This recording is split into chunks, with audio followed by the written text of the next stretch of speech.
પોરબંદરના વાઘેશ્વરી પ્લોટ વિસ્તારમાં રહેતા પરપ્રાંતીય ચાઇનીઝ કુકે તેમની મહિલા મિત્ર સાથે ઝઘડો થતા ઝેરી દવા પી લઈ આપઘાત કરી લીધો હતો। આ ઘટના બાદ યુવકના મૃતદેહને પીએમ માટે હોસ્પિટલમાં ખસેડવામાં આવ્યો હતો। મૂળ નેપાળ અને હાલ પોરબંદરની વાઘેશ્વરી પ્લોટમાં ભાડાના મકાનમાં રહેતો વિકાસ ચાબીલાલ દરજી નામનો યુવાન પોરબંદરની એક ખાનગી હોટલમાં ચાઇનીઝ કુક તરીકે કામ કરતો હતો। આ યુવાન જ્યારે પોતાના ઘરે હતો ત્યારે તેની મહિલા મિત્ર સાથે તેને કોઈ બાબતે ફોનમાં ઝઘડો થયો હતો। ત્યારબાદ આ યુવાને ઝેરી દવા પી લીધી હતી। આ ઘટના બાદ યુવાનને પોરબંદરની સરકારી હોસ્પિટલમાં ખસેડવામાં આવ્યો હતો તેમજ વધુ સારવાર માટે જામનગર હોસ્પિટલમાં ખસેડવામાં આવ્યો હતો, પરંતુ જામનગર પહોંચે તે પહેલા જ આ યુવાનનું મોત થતા તેમના મૃતદેહને પીએમ માટે પોરબંદરની સરકારી હોસ્પિટલમાં ખસેડવામાં આવ્યો છે। नाम मुज्जल सर, मेरा नाम मुज्जल है। मेरा अंकल का नाम विकास है सर। हाँ जी, क्या हुआ था?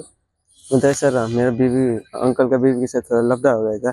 इसकी वजह से वो थोड़ा डिप्रेशन में जा रहे थे, उसकी वजह से दवाई पी लिया और हॉस्पिटल में लेके आए। हॉस्पिटल में लेके आने के बाद डॉक्टर ने बोला जामनगर लेके जाना पड़ गया।